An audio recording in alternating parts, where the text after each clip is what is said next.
Audio Show with Constantine. And tell me a little bit about the show and maybe what makes it a little bit different than some of the other shows like on the East Coast, if there is a difference. Yeah, sure, of course. Thank you so much, Tom. And of course, this is a West Coast show. And we have the weather here. And it's right, this time of year, right now, actually, we have some cool weather, which is nice. And also, the hotel is a little bit smaller. It's more concentrated, more compact.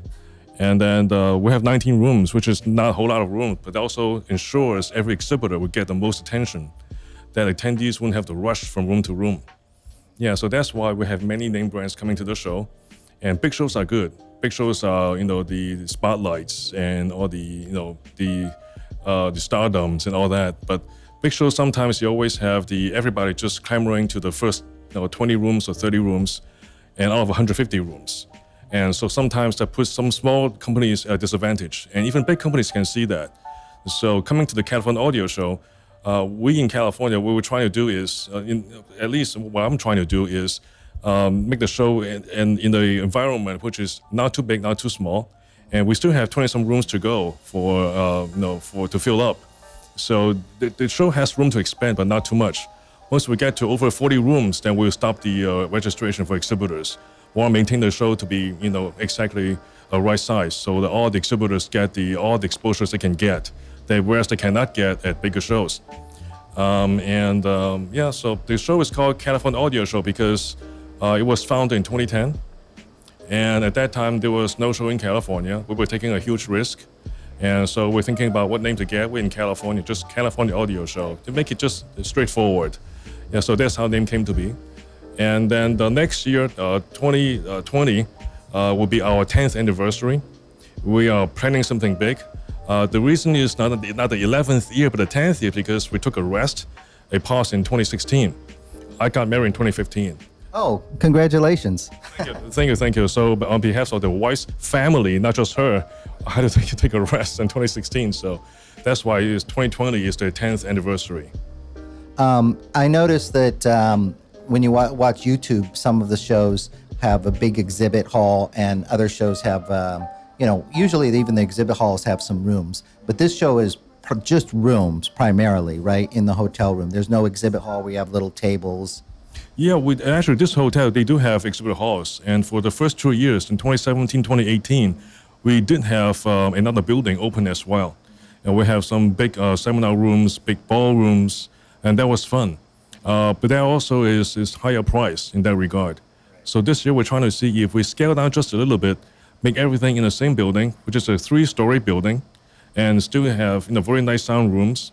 And we want to see how the public will react to it, how the industry will like it, and it seems fine, because these rooms they are very generously proportioned.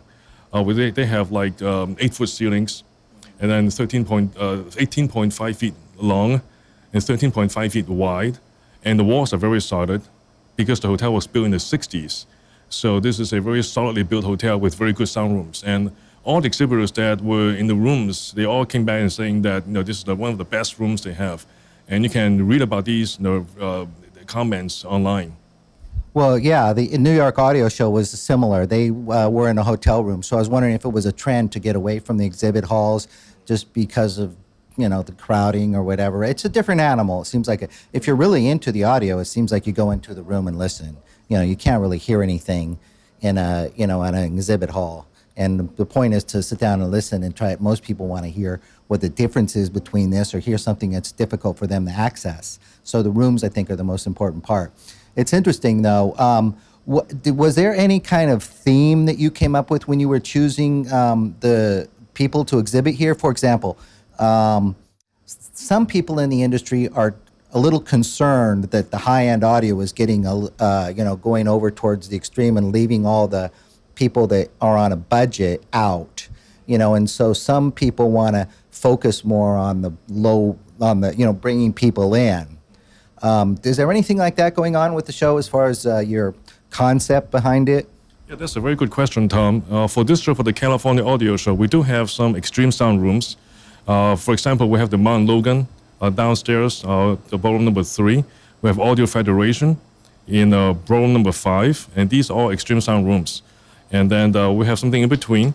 For example, we have Sound Lab just next door here, and the speakers is only $25,000 a pair. And then the technology is proven, and Dr. West has been doing this since the 70s, so it's very mature technology. And we also have something that's for people who's more budget-minded, like wire-for sound is also at this show. And as you know, that technology is very advanced, but then they reduce the production costs, and so that the products is more affordable, and yet there's a performance envelope there that's not diminished. And so, we have a wide, cross-section of what the industry has to offer.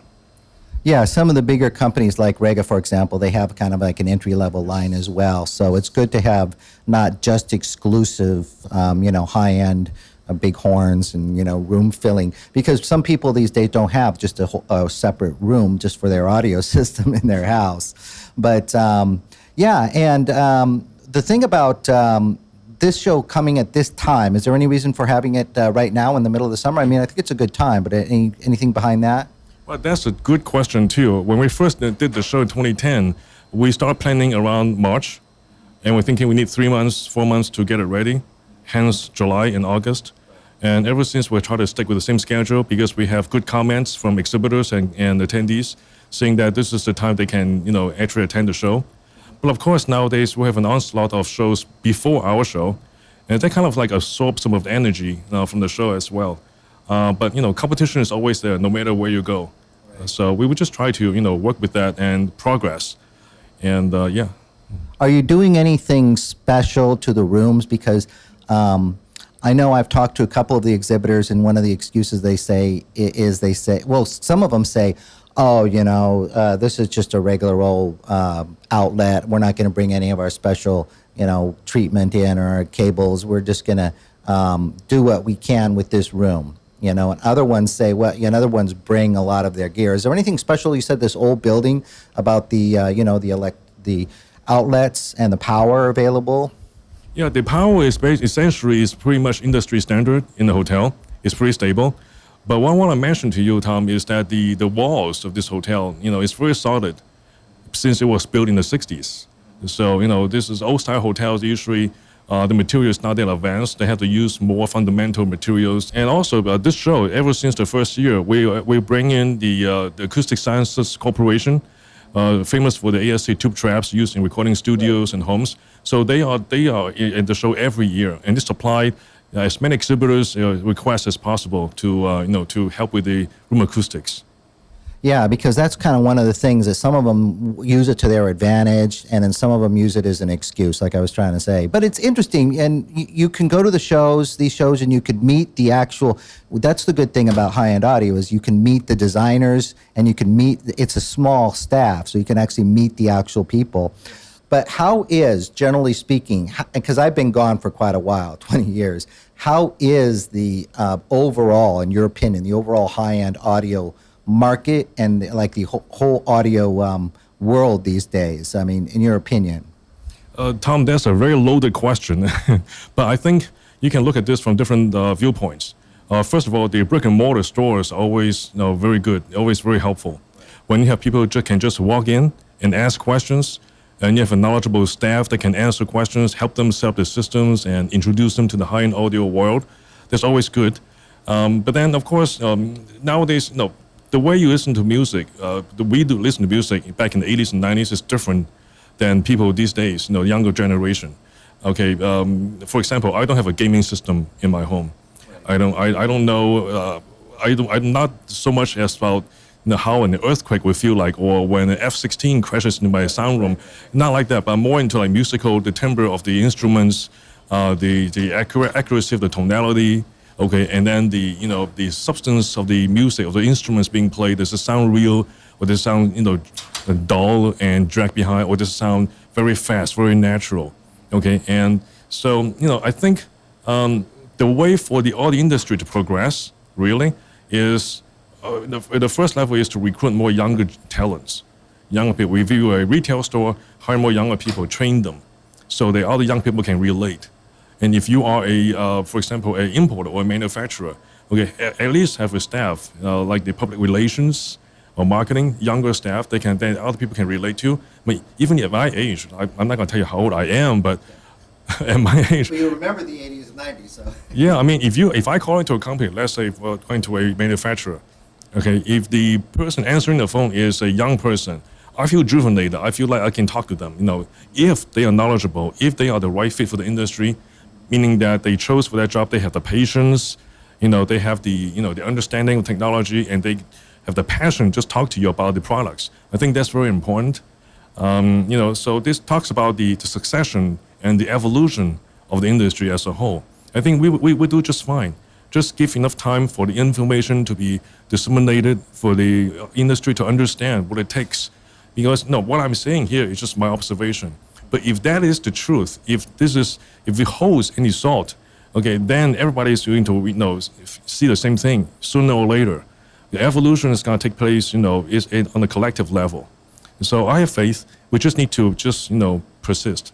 Yeah, everybody thought turntables were dead, and now and vinyl, and now it's coming back. And some of the younger people are interested in the things you said. They're trying to listen to the timbre, but they grew up with the MP3 player, so they didn't grow up with the that sound.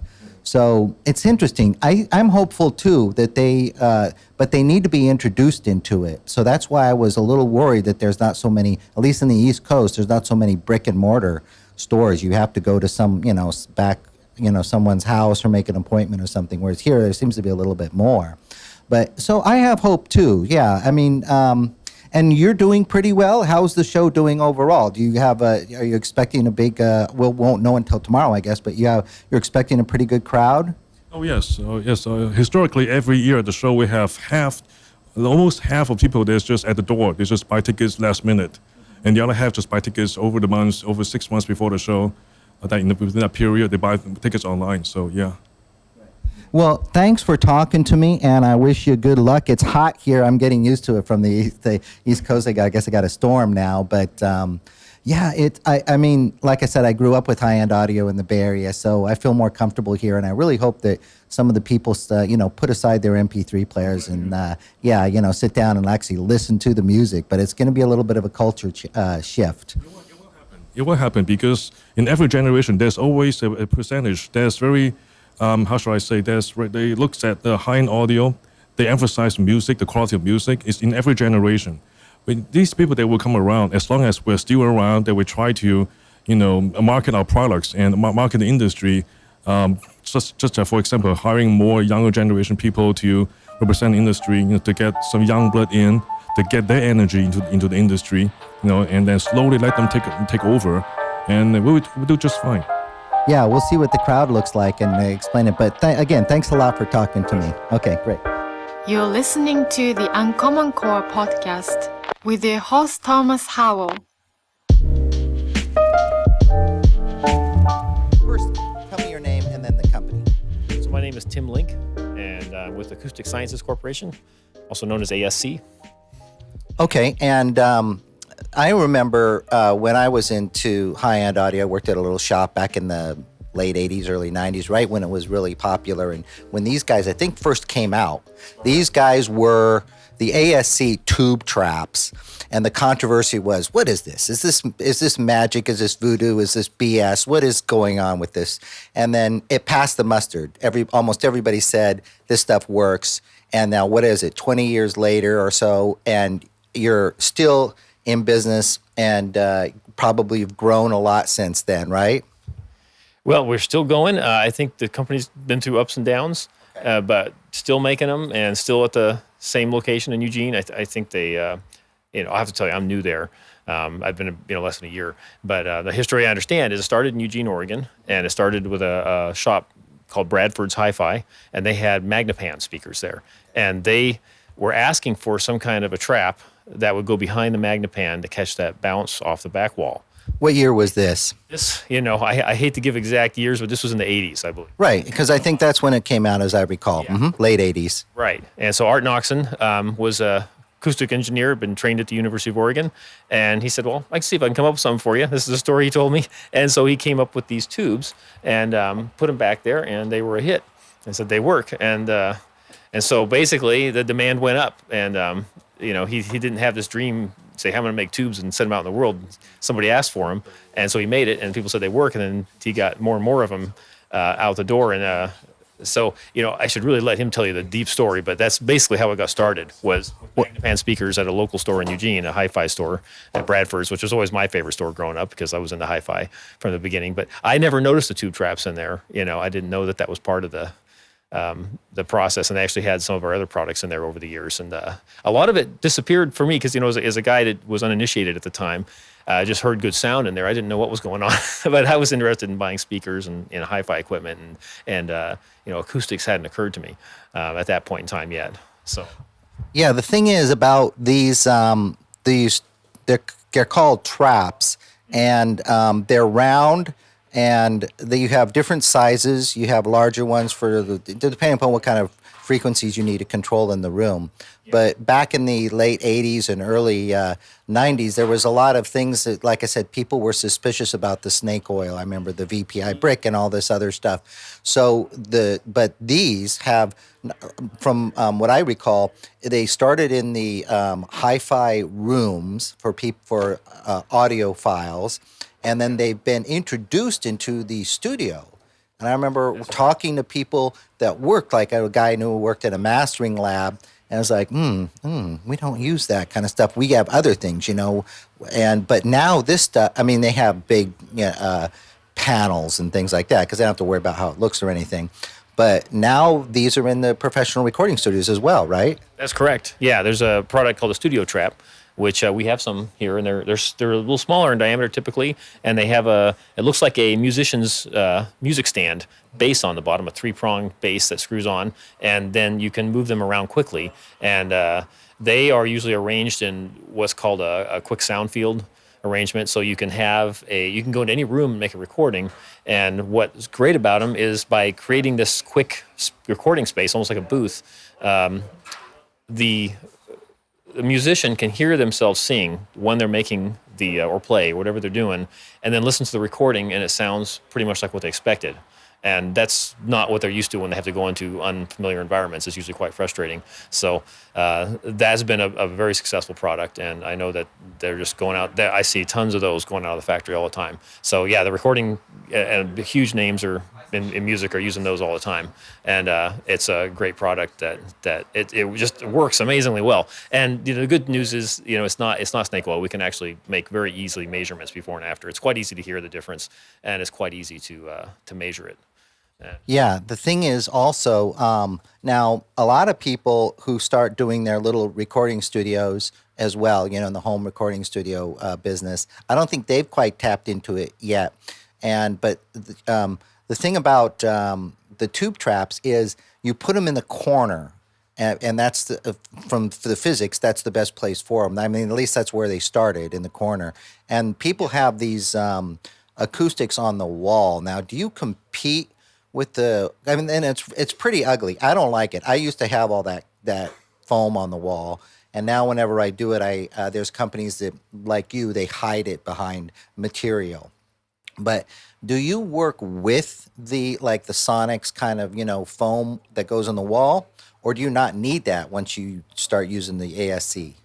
Well, the ASC products can replace those, but a lot of our clients, I've noticed, will have them in conjunction. They can work together, and you can get good results using them together. Usually what ours does is a little different than what the other ones do. And so sometimes I've had people tear them all out, or sometimes I keep some of them. So like the foams, for instance, just typically don't cover the lower frequencies as well. And so you're going to lower the reflection of high frequencies, and that might be what the room needs, in which case they're perfectly useful, but they can also overdeaden a room if you're not careful. And so that's something that, all of our products, we make similar panels that are thin for similar purpose to diffuse. And you do that now. You make the panels now. But they're all voiced very carefully. It's a lot of testing to make sure that they don't over dampen and that they don't, cause dead spots and live spots and make the room could sound worse if you do that kind of thing. I think a lot of people have had that experience. I had it when I first got into acoustics on my own, over deadening a room. It's like, wow, it sounds horrid. It's like, so then you find out what did I do wrong, and it's like, well, you didn't allow some of that high frequency to bounce back, because usually it's easy to absorb those highs. It's not as easy to get down lower. and that's where the room needs it the most usually. Actually, you need a balance. So getting the Yeah. balance right is the magic. And the tube is really great because it really does get down low, and that's its secret. And also being a round shape like it is, it acts as a high frequency diffuser as well, reflector diffuser, and it's adjustable too. So you can turn it and make it so that it absorbs the highs if you need more of that, or you can turn it around so that the high frequency reflector is coming into the room, and now you've got diffusion and some reflection back into the room, but you still have the low frequency absorption. So it's very tunable, and that's a big part of its success. And like you said, the corner is a great place because that's where you get a pressure front. You know, the pressure builds up in the corners for the low frequencies, and these are a pressure device. So some acoustic absorbers require air motion, and they absorb that motion as it goes by. But this doesn't need that. It actually needs pressure to build up because it creates its own motion because it's a pressure chamber. So as the pressure outside changes, you create a differential between the inside and outside of the trap. And that's where the friction happens, because then the air tries to move into the trap, and that's where the energy gets absorbed. So that can go quite low.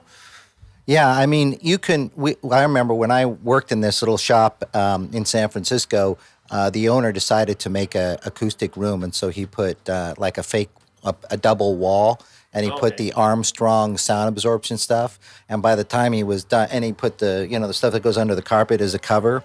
And by the time he was done, you walk into the room and your voice disappeared. And and it was weird. It was like anechoic. Yeah, and I've heard a lot of people. I've never been in an anechoic chamber. I'd love to try it, but I've heard a lot of people say it's really disconcerting. Yeah. And some people have been lucky enough to actually hear good stereo speakers played in an anechoic chamber, and they say it sounds terrible.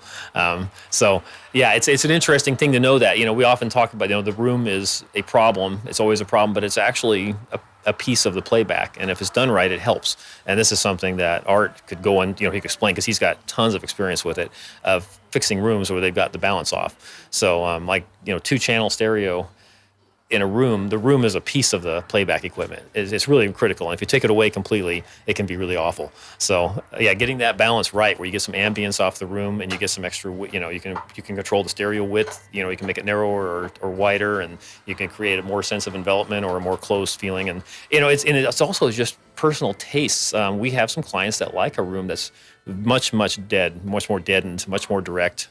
And they measure excellent. They're very, very clear that way. And other people like a little more ambience. And I can usually see it. If they'll run some of our test signals and send us back the recording, I'm starting to see the preferences. Some people like it a little different than others, or they can tolerate some things more than others. So it's an interesting balance. But, Art, doing it for 40 years or more, however long he's been doing this now, he has gotten a pretty good taste. I mean, as good as anybody in the industry for tuning a room. It's because there's an art and a science to it.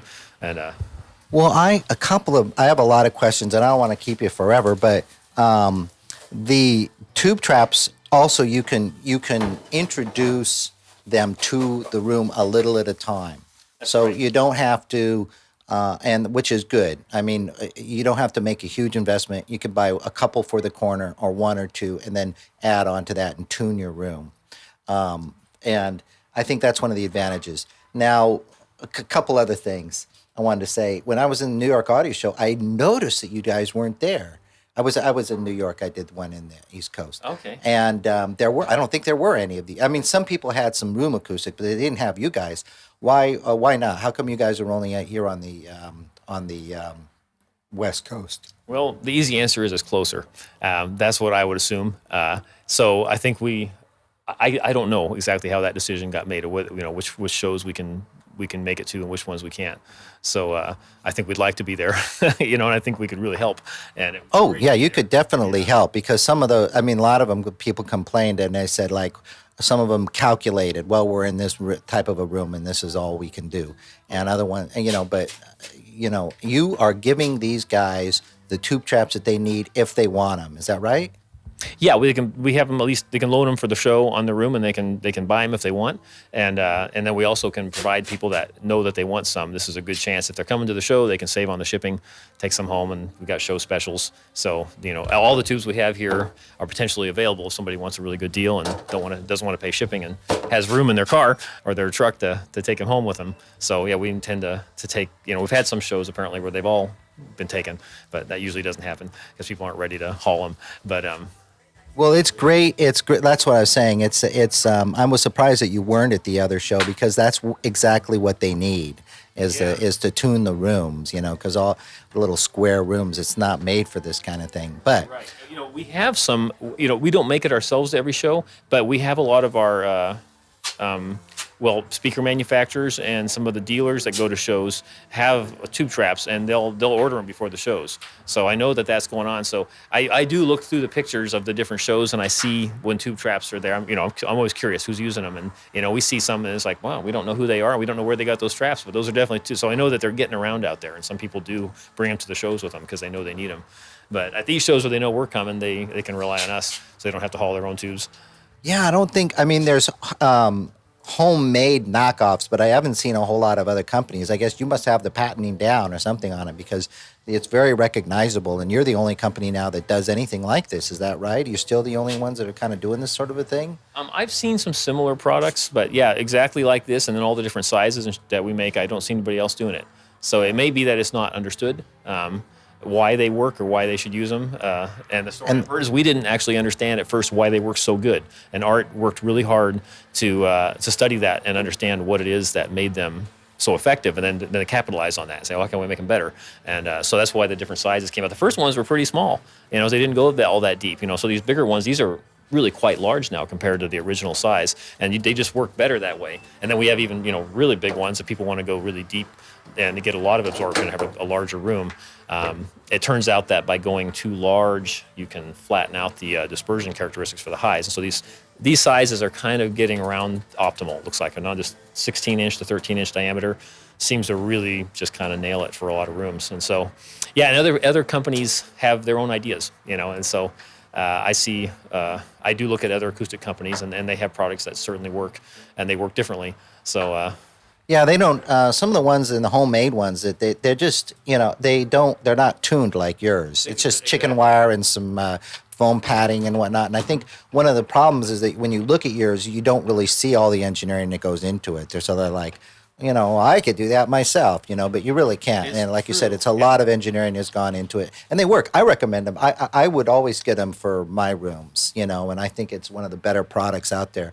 Like I say, it's no snake oil involved in this one. Right. It's the sciences. I mean, I love the name Acoustic Sciences because it really is a pretty solid science. I mean, you can see what it's doing. You can explain what it's doing. We've taken them to the big acoustic chambers where they do the measurements and gotten the curves on them, and they pretty much measured as we expected. So it's a really well understood principle, at least for acoustic engineers, for average listeners, knowing that the room has a problem isn't so well known, and understanding why the trap works. I think there's still some.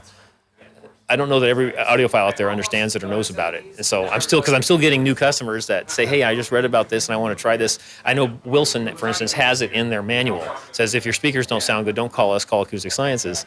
And so they call us. And so I this guy down here in California recently wanted to try some, and he was a little skeptical, but I said, well, we don't have hardly anybody return them. And so he started, like you said, you can start small and add more. I said, well, this should be a minimum. We can recommend a minimum amount for the room that's going to do something noticeable. It's like you got to put enough salt in the soup that you can take, okay, I'm tasting it. It's better now. If you put too little in, you might not notice. But, it usually takes 2 to 4 traps. Usually 4 traps. 4 of these 13s is enough to really do something. You put 2 in each front corner. And, and I get the call back. And, I'm never worried, like, oh, he's going to call back and say, I don't really hear anything. Man, this isn't working for me. That never happens. They're always like, wow, that really works. They just weren't expecting it. And I got to try it. I got to have some put in my room at my house. And this is just, a low-end system. I was just trying them really quick. It was quick experiments, quick measurements, and instantly heard it. It's like, oh, that's great. It's like that tightens up the bass. And it's a way I didn't even know it needed to happen. It's just like once you hear it, you realize, okay, that's a lot better. And then you wonder how much more, eventually there's a point of diminishing returns where you've pretty much got the room where it needs to be. But you can go a long ways, I think. You can keep hearing it as you keep damping the bass because it's usually a pretty big problem. And you tune it. You tune it up. I think one of the problems these days, there's a lot of people say the problems these days, but people psych themselves up. They watch a lot of YouTube channels and there's these people who have opinions. But the whole thing with high-end audio is you just gotta sit down. You can believe what you want, but really it's like tasting the food. Yeah. You could only, I mean, it's nice to watch the food programs, right? But it's really not the same as eating it, because it could look great and it cannot taste that good, and vice versa. So you, with the high-end audio and these things included, you really have to listen, and then those are the people that are sold. And all the hype disappears, and it's like, okay, now why do they sound good? Why is there a difference? And you believe there shouldn't be one, and now you really start knowing what the science is behind it. Yeah. Right. So what is the entry level, and what are the different prices? And I'll let you go because you're setting up and you guys are busy. But what type of money are people going to be spending on this? Well, for a typical room, with shipping and the entire kit to get assuming it's a room with some good equipment, it's medium sized, I'd say a couple $1,000s will get a very noticeable improvement. And if you want to go to like a reference level room, we call it a 2C 3D room, where you get the 2-channel 3-dimensional effect, that can be 10 to 20,000, sometimes more if it's a big room. That can get you into, maybe I've seen someone go up to 30, 40 for some really high-end systems. And that's going to get you top notch. You're going to be approaching the minimum. You said you had a low-end room. Like you said, I didn't have a fancy thing, and I heard it on my system. Yeah. Is there a point where your system isn't good enough, and then it's good enough, or they're would you say you have to have a $5,000, a $10,000 system before one or two traps is going to matter, or is it really just the room? Is there anything like a formula like that you can go with? I would say that if your system goes, I mean, this sounds funny, but does it play below 200 hertz? Can you hear notes down there? It's going to sound better in almost every domestic room if you put a few traps in there. And like 4 traps is going to work even on something you bought from Best Buy for under $1,000. It's going to tighten up. And that's kind of what I'm talking about. I had a bedroom system that was just used for playing some games and listening to some music and watching some movies at low volume. And it had a couple subs in there. So, I was kind of serious about it, but it was all, I didn't want to spend a lot of money on that system because I never can crank it up in there. It's a situation. And I thought, well, let's see what this does, because we have these traps. I just take them home and try them, experiment with them. And so I put them in there, and it's like, oh, you can just hear it right away. And now it does matter, if you turn it up more, you can hear it better.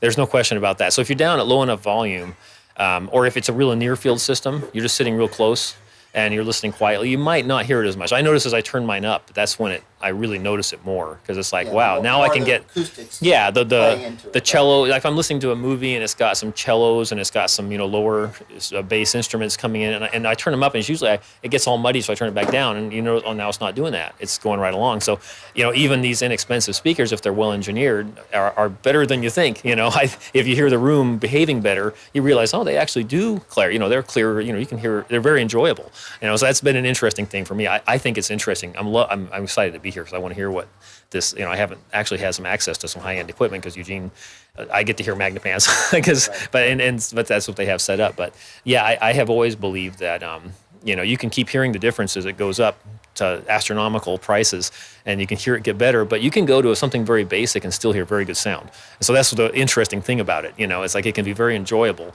and it's not that you can't hear the difference, but that tube trap seems like it's fixing such a weak link in almost every system that at any level, a sort of I would say, yeah, if you're just listening off the speaker on your iPhone, yeah, the tube traps aren't going to help. There's nothing going on there much below 200 hertz. But if you got a room that has, or even a standard set of bookshelf speakers that cuts off at 100 hertz, you're still going to hear that range from about 700 below clearing up. You can just hear that speed and that better articulation in the room.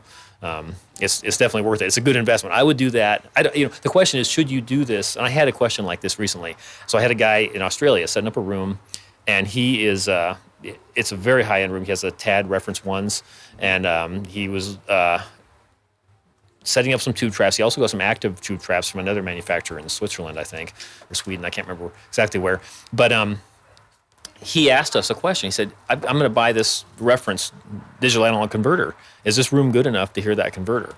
And, with all these traps in here. So it was kind of this question, even if I trap this out, is it good enough for that converter? And the thing is, I don't actually know. You'd have to try it out. But I get the impression that you can often, even in a bad room, you can hear a better speaker, over a lesser speaker. And I think it goes the other way too. Even in a good room, you can still hear the improvements in even a low end system. So. Right. That's a lot of people have that concern. It's like, well, I listen to this kind of music that comes out of concert speakers. Is it gonna, I listen to loud rock, maybe. Is it really gonna matter that much, or is it gonna matter? Is it gonna be worth the money?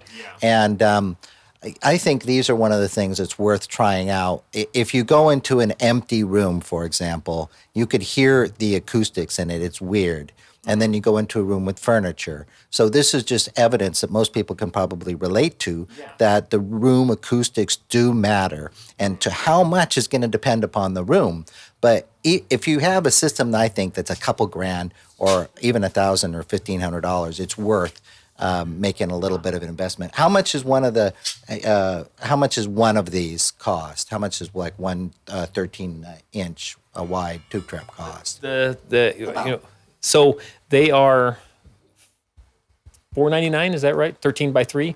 That's isothermal. That's our newest, best design. That they actually perform like a 16 used to, pretty close. And there's a show special right now for $299 if you pick one up at the show. But yeah, $399, and 4 of those should make any room, any normal sized listening room, quite noticeably better.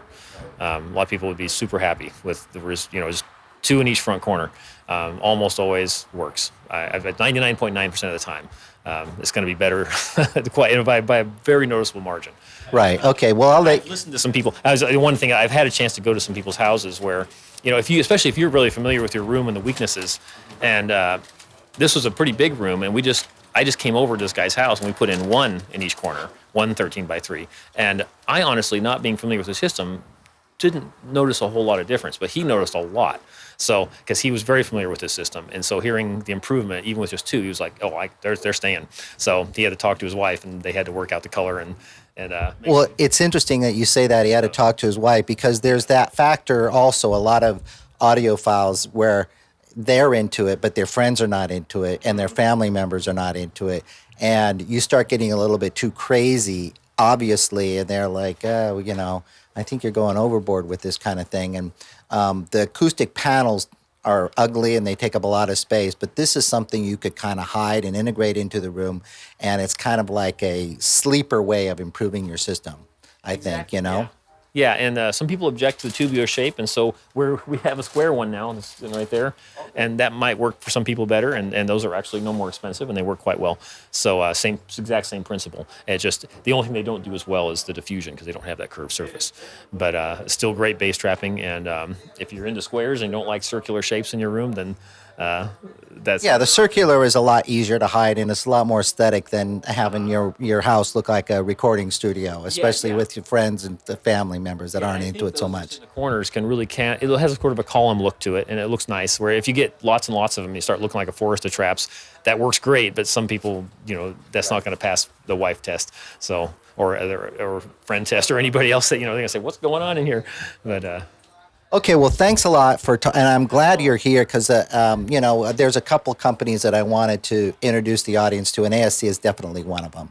I mean, it's something people should be aware of with their once they get into high end, like with cables, or like room acoustics is one of the key elements. Yeah. So I'm really happy to talk about this, and I totally agree with you. I think it's a super product, and it's a super value, and it's hard to find any other single improvement that's more profound, I think. Yeah, and it's going to affect everything in the system. One last quick question. Not all audio stores sell this product. So can you order it online, or how's that work? If somebody wants them or wants to listen to them, where do they go? Well, there are some dealers, and we have them listed on our website, but mostly we sell direct online. And so it is sort of a try it, based on other people's experience. And, we do have a return policy. If you don't really hear something and you just don't like it, we hardly ever have it happen. So we're not worried about returns. It just never happens. People get them and they keep them. So fantastic. Well, thanks a lot. And your name one more time for everybody? My name is Tim Link. Tim Link, and you're the link to better sound, right? That's right.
You've been listening to the UnCommonCore podcast with Thomas Howell.